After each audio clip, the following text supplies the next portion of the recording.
Assalamualaikum warahmatullahi wabarakatuh.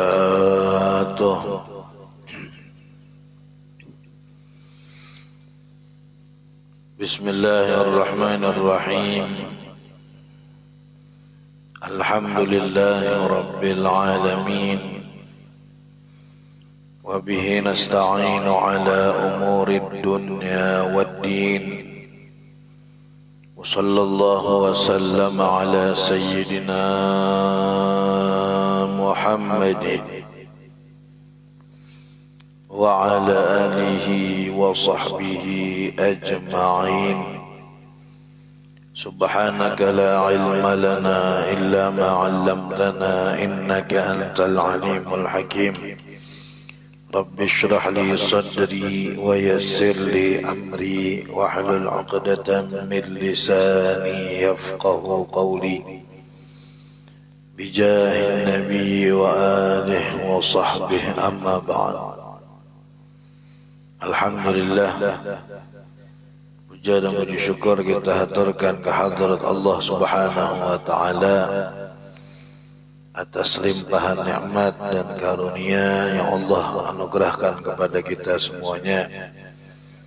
Kita ditakdirkan kembali oleh Allah Subhanahu wa taala bisa duduk lagi berkumpul bersama-sama di tempat yang mulia ini, di waktu yang mulia ini, dan dalam keadaan yang insyaallah diridhai oleh Allah Subhanahu wa taala. Mudah-mudahan Allah berikan kita panjang umur dan dibarengi dengan sehat wal afiah, sehingga kita bisa istiqamah untuk berhadir di majlis-majlis mulia seperti ini. Amin ya rabbal alamin.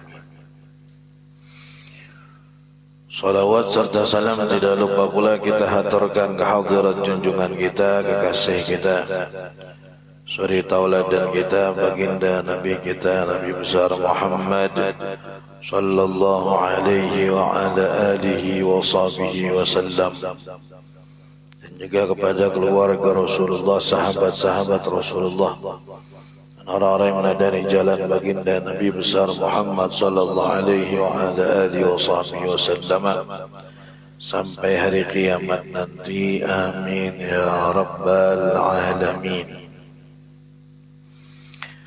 Hadirin dan hadirat jamaah yang dimuliakan Allah Subhanahu wa taala. Alhamdulillah, kembali kita bisa duduk lagi di majelis kita yang mulia ini untuk melanjutkan lagi ta'lim kita, pelajaran kita yang kita baca dari kitab Risalatul Muawanah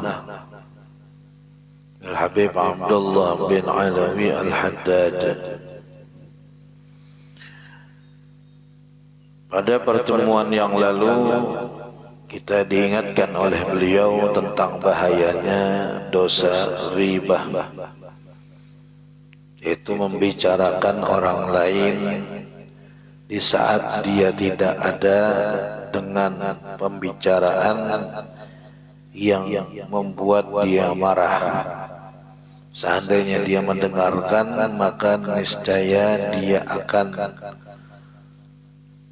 tidak terima, dia tidak ridha dengan pembicaraan tadi. Maka inilah yang dinamakan ghibah.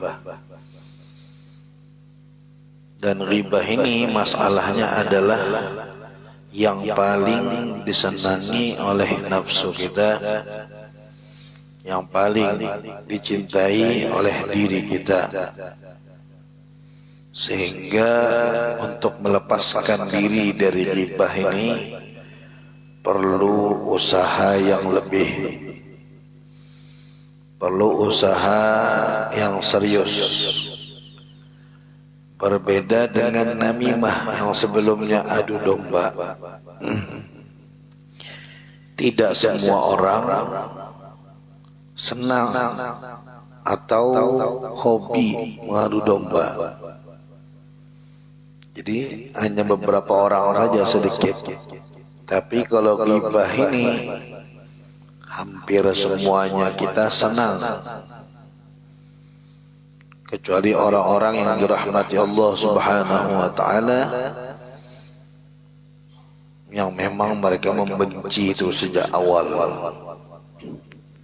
Sisanya kebanyakan kita ini sangat hobi sekali dan sangat merasa lezat dengan ghibah itu.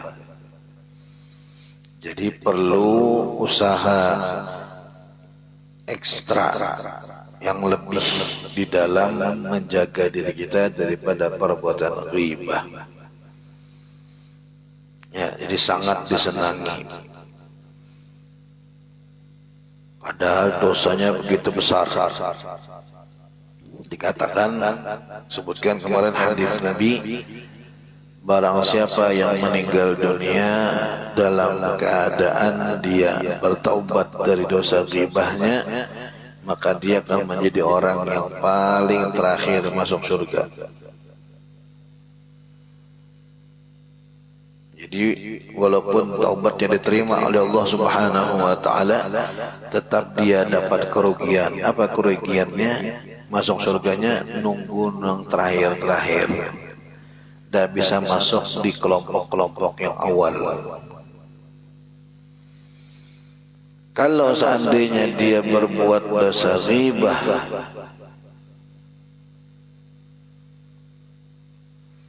dalam keadaan dia tadi itu tidak bertobat dari dosa ghibahnya, maka dia akan menjadi orang yang paling pertama masuk neraka Allah Subhanahu wa taala. Mudah-mudahan Allah jaga lisan kita dan hati kita daripada perbuatan ghibah. Allah berikan kita kekuatan, kefahaman, agar kita dari itu bisa menjauhi dan meninggalkan perbuatan ghibah ini. Jadi harus dipaksa betul ya. Harus dipaksa betul. Cuma kadang-kadang membicarakan orang ini ada yang tidak berdosa, yang tidak dihitung ghibah. Ada. Kapan? Kalau yang diceritakan ini adalah orang yang seandainya tidak kita sebutkan itu perkaranya akan menyesatkan orang banyak. Misal dia tadi itu ngajari orang sesuatu yang keliru dan hampir mulai banyak pengikutnya. Dan kita sebut dia, kita ceritakan dia depan orang-orangnya tidak ada kan ya. Berarti kan ghibah. Tapi apakah ghibah yang haram? Tidak, karena kaitannya untuk maslahat orang banyak. Hati-hati ya, jangan ikut sama dia. Dia itu adalah orang yang begini, keburukannya ini, ajarannya begini. Apa itu ghibah? Ya ghibah, tapi bukan ghibah yang berdosa. Bahkan dalam beberapa keadaan mungkin jatuhnya jadi wajib kalau bakal menimbulkan kerusakan yang besar. Itu satu di antaranya. Atau misalnya memperingatkan orang dari pemimpin yang zalim. Dia tahu persis orang itu ada orang yang zalim dan dia akan menjadi pemimpin misalnya. Maka dia ceritakan tentang kezaliman orang tersebut di hadapan orang banyak. Tujuannya supaya orang tidak salah milih dia, tapi yang jujur ya, yang betul. Memang. Maka ini tidak dihitung ghibah. Tidak dihitung ghibah.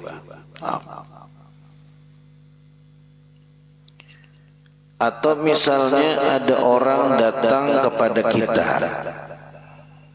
menanyakan tentang sifat atau perilaku seseorang yang berkaitan tentang masalah pernikahan. Ada seorang laki-laki melamar seorang perempuan, disambut oleh orang tuanya. Oh iya, ada apa, mau ngelamar anak pian begini. Oke. Pian ini tidak tahu ini laki-laki perilakunya seperti apa, sifatnya bagaimana, perangainya model bagaimana. Cari teman terdekatnya. Karena kalau mau tahu sifat seseorang tuh tanya temannya yang akrab, yang dekat, tapi yang jujur. Ada juga teman akrab yang mencoba menutup-nutupi keburukan kawannya. Ala kulli hal dia datang, dia tanya, tahu kan si fulan? Oh tahu, teman saya dari dulu, saya teman. Orangnya bagaimana? Loh, kenapa pengen tanya orangnya bagaimana? Dia datang ngelamar putri saya. Saya pengen tahu orangnya seperti apa. Dia katakan, oh ini tuh orangnya orangnya gancang makan misalnya. Bang goringnya melandau misalnya bangunnya. Nah itu kan gibah itu, tidak apa-apa, tidak dosa, bahkan dituntut untuk jujur memang di dalam hal ini, keadaan ini. Jangan ditutup-tutupi, orangnya pengoler daripada kan rajin benar. Oler, wah sinya tuh rajin jujur pokoknya. Sebelum subuh dah bangun dah, bersimpun ini segala macam. Kalinya pas sudah dikawinkan kada jadi apa-apa. Sebutkan sejujur-jujurnya. Dosakah itu? Kan ghibah nih, kita membicarakan keburukan orang lain, orang yang ada, dan kalau dia dengar dia akan marah. Ini beda perkara nih, beda. Maka tidak dihitung sebagai ghibah, tidak dihitung sebagai apa? Sebagai dosa. Harus dia jelaskan. Sidin itu orang yang gini, rajin baca Al-Quran, pintar pula baca Al-Quran, suaranya bagus. Kemudian orangnya nurut, disuruh-suruh atau dipadahi orang tua, orangnya mau aja nurut, sholatnya bagus, jujur. Tapi kalau yang bagus-bagus itu ya memang kada gibah lah, karena bagus. Ini yang jelek-jeleknya, orang yang gini-gini. Ini tidak dihitung sebagai ghibah yang mendatangkan dosa. Jadi ada beberapa hal,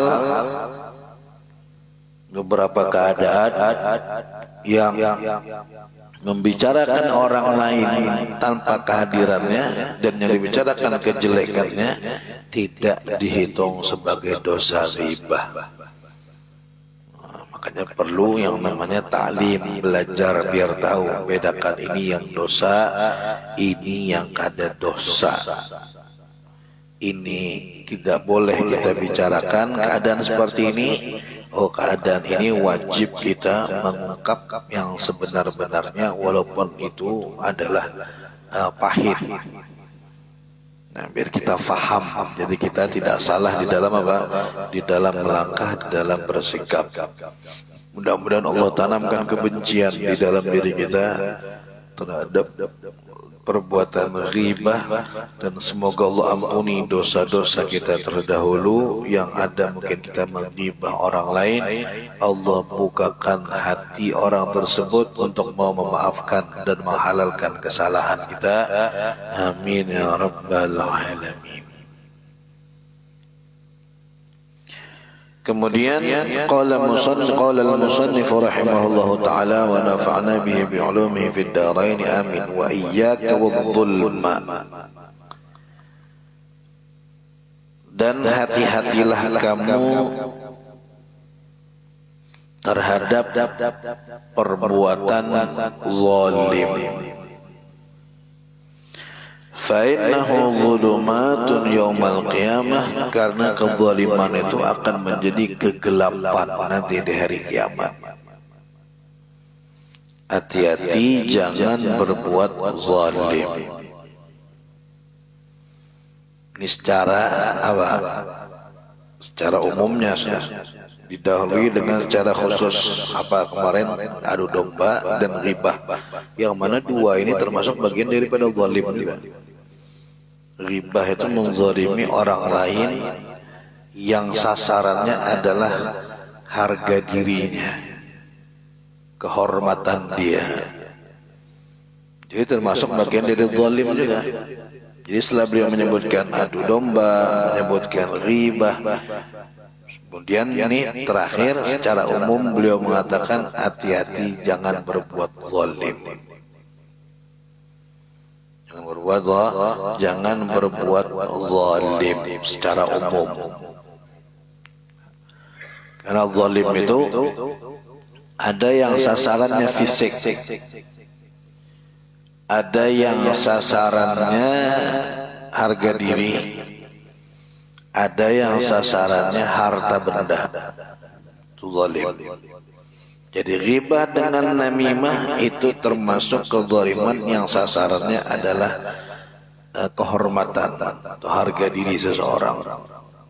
Karena kita tidak menyentuh fisiknya, kita juga tidak menyentuh hartanya, tapi kita hancurkan harga dirinya, kita sentuh kehormatannya. Jangan coba-coba sedikit pun berbuat zalim, berlaku zalim. Karena zalim itu akan menjadi kegelapan di hari kiamat. Atau bisa dimaknai kezaliman itu akan berbuah kezaliman di hari kiamat. Orang yang berbuat zalim di dunia, maka dia yang akan dizalimi nanti di akhirat dibalas. Dibalas. Bagaimana balasannya di akhirat nih? La siyama zulmul ibadah, lebih-lebih kezaliman tadi yang sasarannya adalah hamba-hamba manusia. Fa inna dzulmul ladzi la yatrukuhu Allah, karena zalim terhadap hamba-hamba, terhadap manusia, ini kezaliman yang tidak akan dilupakan oleh Allah Subhanahu wa taala. Tidak akan dibiarkan oleh Allah. Akan diingat betul-betul dan akan dibalaskan betul-betul. Wa qad qala Rasulullah sallallahu alaihi wasallam, sungguh telah bersabda Rasulullah sallallahu alaihi wasallam, innal muflisa min ummati, sesungguhnya orang yang bangkrut, orang yang bangkrut dari umatku, kata Rasulullah, man ya'ti yaumal qiyamah bihasanatin katsirah, orang yang datang nanti di hari kiamat dengan pahala yang banyak. Nih, orang yang bangkrut sesuai dengan kacamata Rasulullah sallallahu alaihi wasallam. Kalau kacamata kita, bangkrut itu orang yang punya duit banyak, tiba-tiba usahanya hancur, habis modalnya, itu bangkrut. Yang asalnya rumahnya ganal, lawangnya aja ada 20 biji rumahnya tuh. Timbul sekarang jadi sepintu aja. Yang asalnya luas berhektar-hektar, timbul sekarang jadi menyewa aja misalnya. Itu bangkrut kacamata kita. Tapi bangkrut dalam kacamata Rasulullah SAW, yaitu orang yang datang di hari kiamat dengan pahala yang segunung, ka'amthalil jibal. Oh, Masya Allah, sholat subuh, zuhur, asar, maghrib, isya, zikir, tasbih, tahmid, tahlil. Sampai saking kuatnya berzikir, tasbih sidin tuh seminggu sekali ganti. Wah, kekuatan dipicik pecah. Korpula, artinya saking kuatnya berzikir, pagat, baterainya habis misalnya. Wah, segudang pokoknya. Segunung bukan segudang lagi. Segunung datang di hari kiamat. Dengan penuh kepercayaan diri, tapi tiba-tiba wayati wa qad daraba hadza. Dia di dunia pernah memukul si fulan. Wa syatama hadza, dan pernah mencaci si fulan. Wa akhadha mal hadza, bahkan mungkin pernah mengambil harta si fulan, merampas. Ada banyak tanahnya sekalinya pun orang dipatokinya. Fayakhudha hadza min hasanatihi, maka si fulan yang dipukul tadi ngambil pahalanya. Wa hadza min hasanatihi, dan yang dia hina tadi ngambil pahalanya. Yang dia ambil hartanya ngambil juga pahalanya. Sampai habis pahala tadi itu. Fa in faniyat hasanatuhu, habis pahalanya gara-gara diambili oleh orang-orang yang dia zalimi. Saking banyaknya berarti memang hobinya nyambati orang, memang hobinya nyakiti orang, memang hobinya menggugat harta yang sah pun orang, diambilnya, diklaimnya secara zalim. Saking banyaknya manusianya, habis pahala yang segunung tadi itu hilang. Itu sudah kerugian yang luar biasa. Masalahnya pahalanya habis, yang menuntut masih ada, masih ngantri nih. Waduh, kayak apa nih? Ujar yang tersisa. Habis pahala, kada ada lagi kami jatah dapat, diambil yang berdahulu sudah. Ujar Allah, tenang, pahala mungkin bisa habis, tapi yang kedua ini kada bakal terbatas. Apa? Dosa kalian opor ke dia. Pahala kada dapat, dosa barang dikurangi. Justru lebih hebat itu lah. Karena orang ngambil pahalanya, umpamanya pahalanya 100, kalinya ngambilnya juga dosanya 1000. Mending yang ngopor dosa, pahalanya habis, yang dituntut dari itu ada dosa kewajiban aku limpahkan kepadamu. Transfer. Ukhidha min sayyiatihim, diambil dari dosa-dosa mereka, faturihat ala sayyiatihi, diletakkan di menjadi dosa-dosanya si fulan tadi itu. Ya Allah, bangkrutnya ini orang nih. Masalahnya bangkrut di dunia masih kau berusaha lagi untuk bangkit. Ini bangkrut di akhirat mau kemana? Tidak bisa lagi, habis-habis. Setelah tadi dosa-dosanya ditransfer kepada si fulan, sudah pahala habis, dosa bertambah. Maka bagaimana? Tsumma yuqdzafu bihi finnar, kemudian akan dilemparkan dengannya di dalam neraka. Nauzubillahi min dzalik. Kada gampang, beratnya, berat. Habis. Tapi ada sebagian ulama yang mengatakan ini keutamaan ibadah puasa nih, yang biasa puasa, yang jelas puasa Ramadan. Khusus pahala puasa itu kada umpat diambil. Jadi yang biasa puasa itu aman pahala puasanya, tidak ikut diambil. Jadi seandainya ada orang nuntut, mana nih, ini serahkan pahala habis, tinggal pahala puasanya, oh udah bisa, ini tahan, tidak boleh diambil, tidak boleh dicuri. Itu diantara kehebatan ibadah puasa. Allah Subhanahu wa taala mengatakan di dalam hadis, illa shaum fa innahu li wa ana ajzi bih.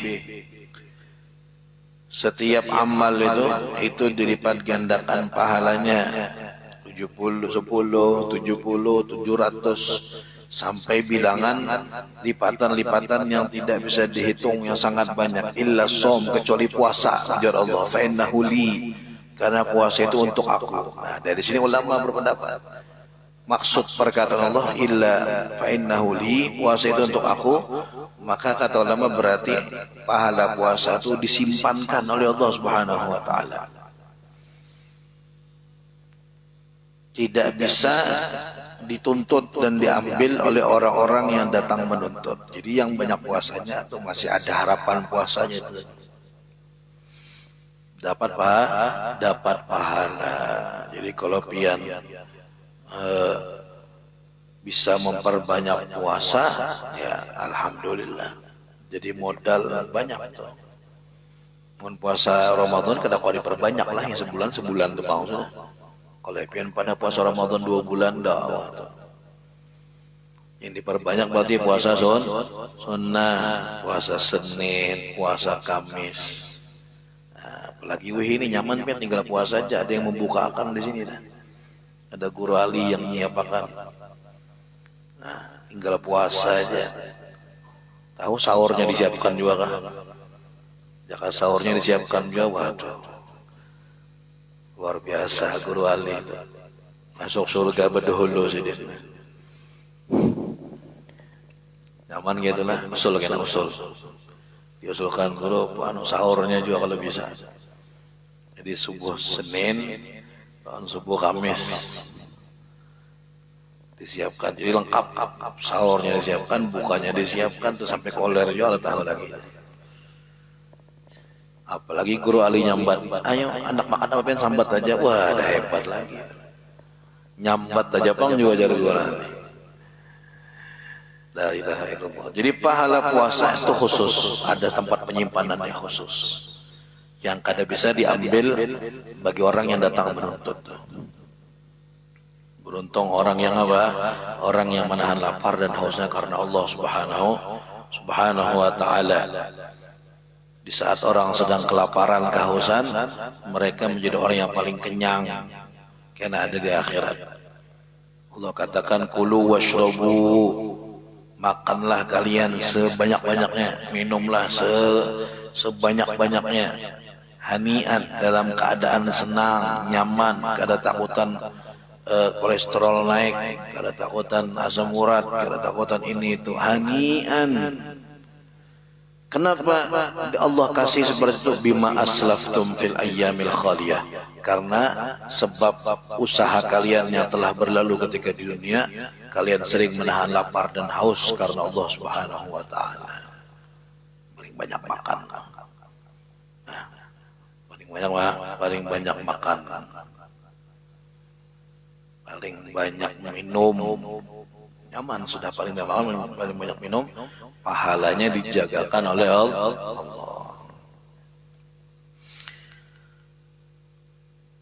Fa in waqata fi dzulmi ahadin, apabila kamu tadi terjatuh dalam perbuatan zalim terhadap seseorang. Yang zalim ini kan ada dua tuh. Bisa jadi seseorang itu zalim ke dirinya seorang. Walakin anfusahum yadhlimun. Zalimi anfusihim, orang yang zalim terhadap dirinya seorang, bisa dengan caranya bermaksiat, maka sama halnya dia menzalimi dirinya sendiri, karena dia telah mendorong dirinya untuk dibakar di api neraka Allah Subhanahu wa taala. Ada lagi yang menzalimi orang lain. Nah, zalim kepada diri seorang itu jelek, buruk, tapi masih gampang minta ampunnya. Bukan kita menggampangkan, cuman kada ada berkaitan dengan orang lain, antara dia dengan Allah, dan Allah Maha Pengampun. Tapi kalau zalim terhadap orang lain, nah ini agak cerewet nih. Ya. Kada kawat minta ampun dengan Allah aja, harus dengan orang yang berkaitan. apabila kamu terjatuh dalam perbuatan zalim terhadap seseorang, fabadir, maka bersegeralah bil khuruji minhu, untuk melepaskan diri dari perbuatan tadi, dari belenggu dosa zalim tadi. Dengan cara apa? Kalau itu bitamkini minal qisas, dengan menyerahkan diri kita untuk dibalas, dikisos. In kana minal madhalimin nafsiyah, kalau kezaliman tadi bentuknya adalah bentuk fisik. Misalnya kita pernah mukul orang atau menyakiti orang dengan fisik, maka minta ampunnya dengan menyerahkan diri kita, nah balas itu, dikisos, dikisos. Dan itu yang dicontohkan oleh Rasulullah SAW. Mungkin kita sering mendengar tuh cerita bagaimana ketika di akhir-akhir umurnya Rasulullah SAW mengumpulkan para sahabat, kemudian beliau berkata, apakah ada di antara kalian yang pernah saya sakiti, baik yang sengaja maupun kada sengaja, maka balaslah sekarang, ketimbang saya nanti dibalas ada di akhirat. Ya Nabi balas sekarang. Ada salah seorang yang mengacungkan tangan, saya ya Rasulullah pernah dulu pian ketika ingin memacu kendaraan pian, entah itu kuda atau unta, pecutnya itu kena saya ya Rasulullah. Saya mau balas. Wah, geram nih sahabat yang lain. Pintar bujur. Nabi garing, hendak membalas. Awas kamu kan. Kamu sahabat kayak itu geram. Pakai apa semalam? Pakai pecut atau tongkat pian ya Rasulullah. Jangan Nabi ambilkan di rumah Fatimah. Ambilkan. Soalnya Fatimah tanya, kenapa nih ngambil tongkat atau pecutnya? Nabi nyuruh. Kenapa? Buat apa? Mau dibalas. Hah?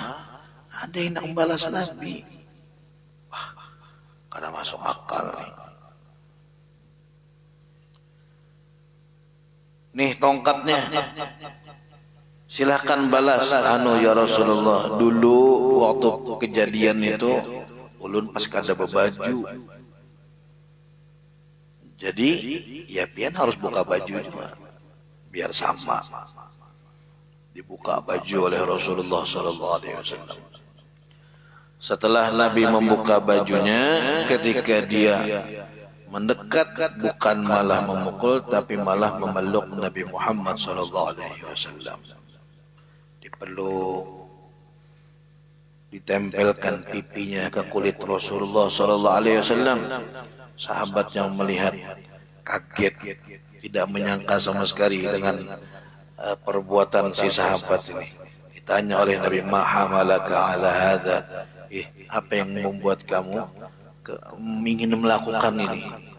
Apa kata dia? Saya pengen ya Rasulullah, kulit saya ini bersentuhan dengan kulit engkau secara langsung ya Rasulullah. Demi Allah, tidak ada kepikiran saya akan membalas, memukul engkau atau memancut engkau ya Rasul. Tidak, tujuan saya hanya satu. Kalau tidak begini, saya tidak berkesempatan untuk memeluk dan bersentuhan langsung dengan kulitmu ya Rasulullah. Dan Rasulullah, Nabi minta dibalas kalau ada pernah menzalimi. Apa kabar kita nih? Mungkin pernah mengetek telinga orang, pernah menjinjit telinga anak orang misalnya, atau menginjak batis orang, atau menyikut orang. Makanya hati-hati.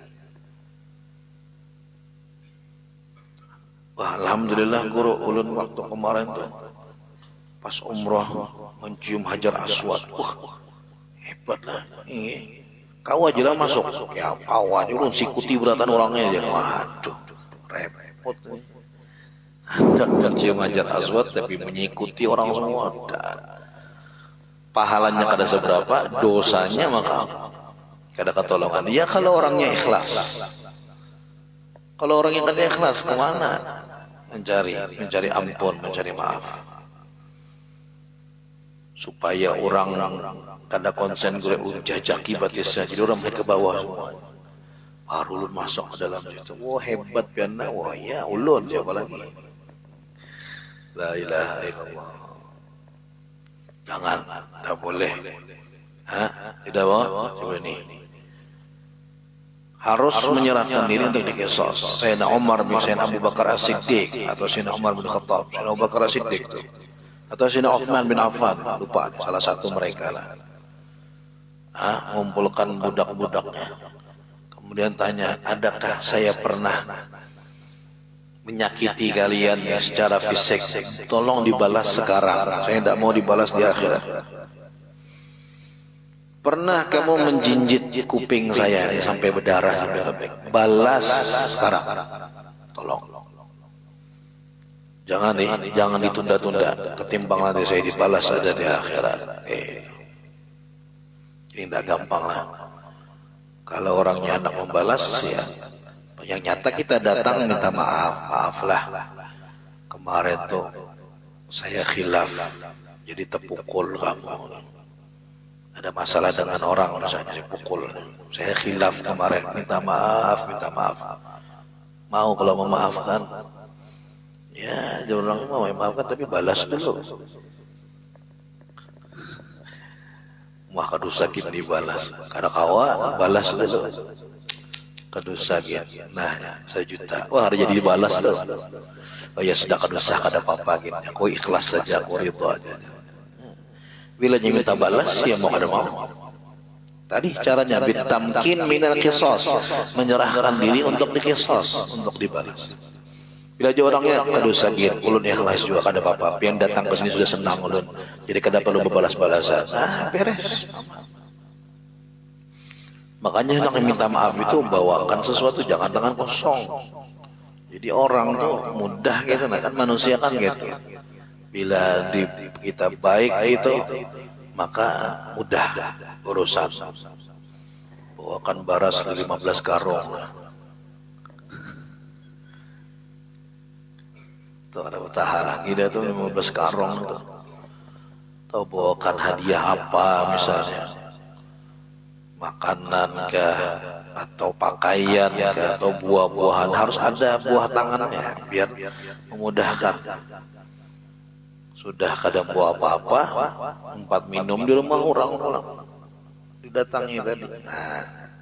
Jadi harus tamkin minal qisas. In kana minal madhalimin nafsiyah, kalau memang itu kezaliman yang sifatnya fisik. Wa bi talabil ihlal, dan minta untuk dihalalkan. In kana minal madhalimin irdiyah, kalau itu kezaliman sifatnya adalah kehormatan, harga diri tadi. Pamannya pernah kita fitnah dia, pernah kita ghibah dia, pernah kita rendahkan, kita caci maki dia, minta dihalalkan. Saya pernah caci maki kamu dulu ya, tolong halalkan. Nah kalau caci maki ini bukan dikisos, minta dicaci maki juga di depan orang. Nah beda itu yang tadi yang sifatnya apa? Fisik tadi. Tapi kalau yang sifatnya harga diri, kehormatan, itu minta dihalalkan. Halalkanlah. Oh iya, insyaallah saya halalkan, insyaallah, alhamdulillah, aman. Jadi jangan lewatkan kalau ada, apalagi kalau supan nih, supan datang beristilah untuk minta maaf, maka manfaatkanlah momen-momen orang biasa bermaaf-maafan, hari raya misalnya, atau malam nisfu Sya'ban, itu jangan sampai lewat, manfaatkan bujur-bujur. Wa biraddi ma akhadtahu, dan dengan mengembalikan apa yang kamu ambil. In kana minal madhalimil maliyah, kalau itu kezalimannya adalah kezaliman yang sifatnya harta, kembalikan. Tiba-tiba datang minal aidin fa izin, maaf lahir batin lah, dimaafkan. Kalau iya aku maafkan, alhamdulillah. Wah, berarti lunas utang semalam, lain-lain. Ada awak, kada masuk. Ambil duitnya semalam, minta maaf aja, oh tidak bisa. Kalau orangnya nuntut ya boleh kakak, minta maaflah semalam tuh aku nih mengambil sandal di kampus dari masjid, Mina bagus bana kuliah dan aku tahu tak nikam jadi aku ambil Jarangnya oh ganti mau ada mau diganti itu. Ganti yang baru yang sesuai, jangan itu pulang dibelikan. Yang buruk sudah dipakai. Sesuai dengan keadaannya. Oh iya sudah. Tapi jarangnya belikan aja kada apa-apa. Ya sudah, beres. Dan itu termasuk kunci seperti yang kita sebutkan kemarin. Termasuk kunci agar kita mudah dapat maaf dari orang, kita memaafkan dulu kesalahan orang lain. Itu kuncinya itu. Sampai-sampai disebutkan begini. Kata Nabi dalam hadis, "Ittaqu da'watal mazlum wa in kana kafira." Hati-hatilah dengan doa orang yang terzalimi. Walaupun dia orang yang kafir, fa'innahu laysa bainahu wa bainallahi hijab. Karena dalam keadaan orang yang terzalimi itu antara dengan Allah tidak ada pembatas. Doanya langsung diterima Allah Subhanahu wa taala. Itu orang yang zalim. Hati-hati walaupun dia bukan orang Islam. Kalau dia terzalimi dan dia berdoa, maka doanya akan dikabulkan Allah. Diijabah oleh Allah. Jadi ketika terzalimi itu saat-saat untuk banyak-banyak berdoa. Doa apa? Ya doa yang bagus. Sampai dikatakan kalau seandainya kamu terzalimi, orang yang dizalimi itu kemudian dia berdoa yang buruk terhadap orang yang zalim, maka dia ditawari serius mau mendoakan buruk kepada orang itu. Kenapa memangnya? Karena kamu ini juga pernah menzalimi orang lain. Ya, pernah menzalimi orang lain. Kalau kamu mau doamu kepada orang yang menzalimi kamu, kata Allah saya kabulkan. Tapi ku kabulkan juga doa orang yang pernah kamu zalimi, kena juga kamu. Kalau kamu mau batalkan doamu kepada orang yang menzalimu, maka saya akan cegah juga doanya orang yang pernah kamu zalimi kepadamu. Kasih pilihan. Jadi kita siapa yang kada pernah menzalimi orang? Jadi jangan terlalu pede seakan-akan kita dizalimi terus, kita tuh pernah juga menzalimi orang. Kalau kita tidak mau doa orang yang pamanya kita zalim itu yang buruk-buruk sampai ke kita, maka jangan kita doakan orang yang menzalimi kita dengan doa-doa yang buruk juga. Itu pilihannya. Mending kita selamat daripada doa ketimbang kita puas melihat orang yang zalimi kita itu sakit karena doa kita, tapi kita juga kena doa orang. Jadi jangan, kalau mau doa, memang betul orang yang terzalimi doanya diijabah. Cuma manfaatkanlah dengan doa yang baik-baik. Rasulullah SAW ketika perang Uhud, ada orang nombak atau panah kena sini Nabi. Cuman punya pakai helm perang lah. Jadi tembus sedikit darah, pipi Nabi berdarah sampai ke gusi beliau. Cepat-cepat dielap darah oleh Rasulullah SAW. Kenapa? Karena darah seorang Nabi itu apabila tumpah ke bumi, maka siap-siap azab Allah akan datang yang menghabiskan semua orang.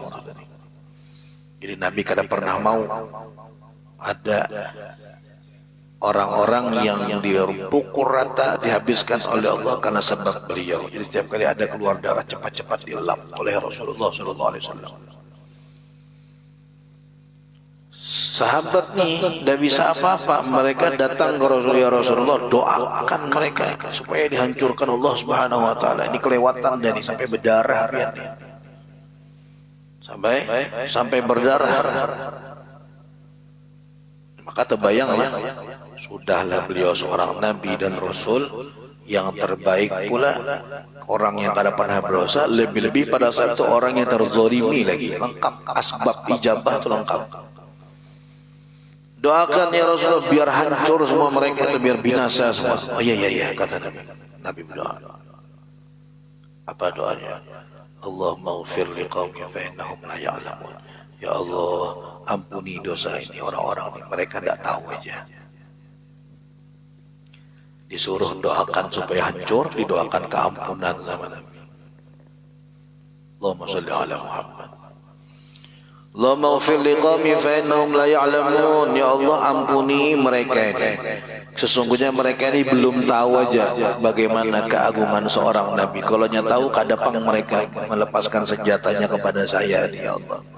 Kesian mereka belum tahu. Ya, dalam riwayat yang lain Nabi mengatakan Allahumma hadi qaumi fa innahum la ya'lamun. Ya Allah, berilah hidayah kepada mereka karena mereka ini tidak tahu. Mereka belum paham yang mana yang benar, secara hakikatnya mana yang salah. Masya Allah. Kita bisa gitu, wah juara ya. Dizalimi orang malah membalas, ya Allah, mudahan ya ampih zalim. Mudah-mudahan orang yang terakhir dizalimnya saya, habis itu ada zalim lagi dengan orang lain ya. Mudah-mudahan dia sadar, dapat hidayah, setiap kezalimannya dia bayar dan dikembalikan hak-hak semua orang yang harusnya dia serahkan. Wah, Masya Allah. Jadi penghuni surga ya, dalam keadaan seperti itu. Cuman ya itu tadi lah, nafsu kita tuh, wah, sumpahi nafsu kita main dalam diri kita, sumpahi. Pokoknya jangan mundur, doakan supaya disambar petir. Dan ini tabrak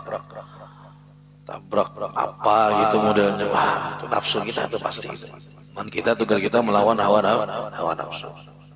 Dikit lagi. Man kanat alaihi li akhihi madrimah. Wa fil hadis, di dalam hadis, barang siapa yang dia punya tanggungan kepada saudaranya, madrimah, sebuah kezaliman, falyastahilla minhu, maka hendaknya dia minta halal dari orang tersebut qabla ayyatiya, sebelum sampai datang yaumun, suatu hari, la dinara fihi wa la dirham, yang tidak ada berlaku uang dinar maupun uang dirham, hari kiamat. Jadi sebelum nanti hari kiamat yang sudah kada berlaku lagi uang dinar dan uang dirham, maka minta halal lah sekarang juga. Karena percuma. Sudah di akhirat, saya pernah zalim sama kamu ya, saya pernah ngambil uangmu 10 juta, saya kembalikan. Tidak laku lagi. Innama hiyal hasanatu wassayiat. Di akhirat itu nanti, pada hari itu yang berlaku hanya hasanat, amal soleh, wassayiat, dan amal buruk. Itu tadi pilihannya. Imma amal soleh mau diberikan ke dia, atau amal buruknya diserahkan kepada dinar dan dirham, tidak berlaku lagi dari sana. Mumpung itu belum sampai, belum datang waktunya, cepat-cepat minta halal. Fa in ta'adzara 'alaika raddu ba'dil madhalim, seandainya kamu uzur untuk mengembalikan sebagian yang kamu zalimi, hatta lam yumkin bihalin, sampai-sampai tidak memungkinkan malah, dengan sebab keadaan, misal duitnya ada, hendak membelikan yang diambil tadi, misal, atau orangnya yang sudah tidak ketemu lagi. Di mana orang itu?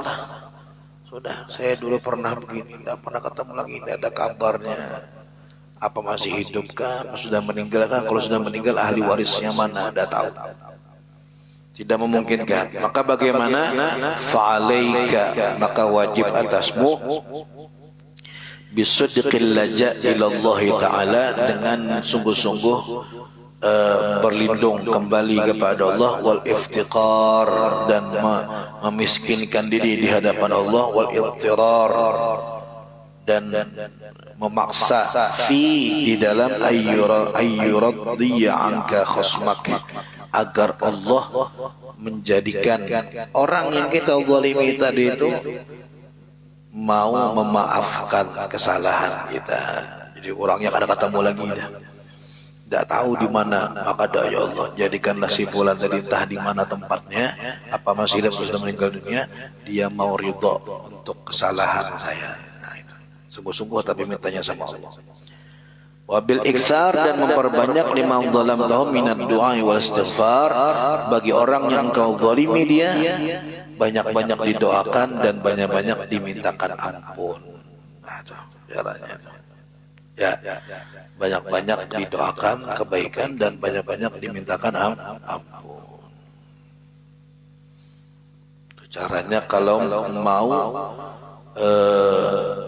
minta maaf tapi dah bisa lagi, tidak mampu, tidak ada jalannya, didoakan. Pertama berdoa kepada Allah agar Allah membukakan hatinya mau memaafkan kita. Yang kedua orangnya didoakan. Didoakan. Dikit lagi lah nanggung, dikit lagi. Setengah jam lah lagi. Wa alaika, dan wajib atasmu bidzabbi an dima'il muslimin. Untuk apa? Menghindari daripada menumpahkan darah orang-orang muslim. Nih, termasuk bagian kezaliman juga. Dan ini yang paling parah nih, sampai menumpahkan darah. Wa a'radihim, dan harga diri mereka, wa amwalihim, dan harta-harta mereka, fi ghaibatihim, baik itu di saat mereka tidak ada, wa hudurihim, maupun di saat mereka ada. Kama tadzubbu an nafsika fi dzalika kullihi, sebagaimana kamu menjauhkan untuk dirimu sendiri hal-hal yang demikian. Sebagaimana kita kada mau ditumpahkan darah kita, dirusak harga diri kita, diambil harta benda kita, maka seperti itulah juga kamu terhadap orang lain. Jaga bujur-bujur. Fa inna man nasara musliman nasarahullah, karena sesungguhnya barang siapa yang menolong orang muslim maka dia akan ditolong oleh Allah. Tuh rumusnya tuh. Orang yang menolong orang muslim dia akan ditolong oleh Allah. Wa man khadzala musliman khadzalahullah, barang siapa orang yang menghinakan atau merendahkan atau menipu orang muslim maka dia akan direndahkan, dihinakan dan ditipu oleh Allah Subhanahu wa taala. Jadi sebagaimana kita mau diperlakukan maka seperti itulah berlaku dengan orang lain. Itu rumusnya. Rumus keselamatan hidup. Habis. Masuk nanti bab baru, bab tentang masalah apa ini? Nasihat. Memberikan nasihat kepada orang lain. Mudah-mudahan panjang umur, sehat walafiat. Allah Subhanahu wa taala berikan taufik dan hidayah kepada kita semuanya agar kita mampu mengamalkan dari ilmu-ilmu yang kita pelajari dari majelis manapun dan dari guru siapapun yang kita ambil ilmunya, dan mudah-mudahan insyaallah ilmu kita bukan hanya untuk kita tapi juga untuk anak cucu kita, keturunan kita semuanya, mereka menjadi orang-orang yang ahlul ilm, orang-orang yang mengamalkan ilmu dan paham tentang ilmu agama, dan insyaallah doa-doa mereka yang kita harap untuk kebaikan kita nanti dalam kubur kita. Dan mudah-mudahan Allah Subhanahu wa taala mengabulkan segala hajat-hajat kita, memudahkan segala urusan kita dunia dan akhirat, dan mudah-mudahan Allah ridhai kita. Allah matikan dalam keadaan husnul khatimah, dalam keadaan beriman, dan Allah masukkan kita ke dalam syurga bighairi hisab, dikumpulkan dengan baginda Rasulullah sallallahu alaihi wasallam. Amin ya rabbal alamin. Ala hadhihi niyyah wa kulli ma nabi salafana salih ila hadratin nabi Muhammad sallallahu alaihi wasallam. Al-Fatihah.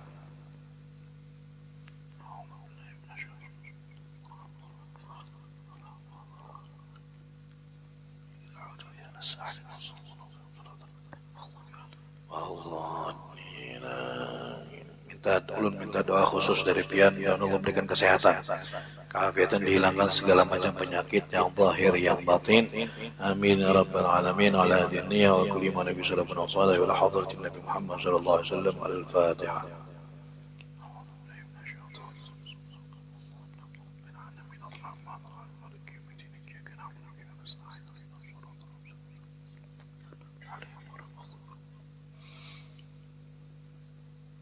Amin. Bismillahirrahmanirrahim. Rabbil alamin wassalatu wassalamu ala asyrafil anbiya'i wal mursalin sayyidina Maulana Muhammadin wa ala alihi washabihi ajma'in.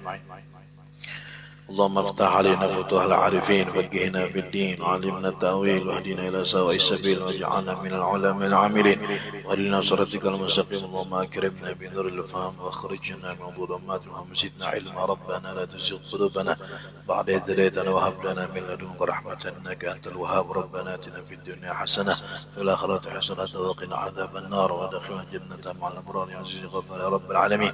صلى الله على سيدنا محمد وعلى آله وصحبه وسلم. فضل سبحان ربك رب العزة عما يصفون سلام على المرسلين والحمد لله رب العالمين. Ini dari Allah minta maaf salah-salah kata kepanjangan kelawasan saya minta halal minta ridha. Hadza minni wal afu minkum. Assalamualaikum warahmatullahi wabarakatuh.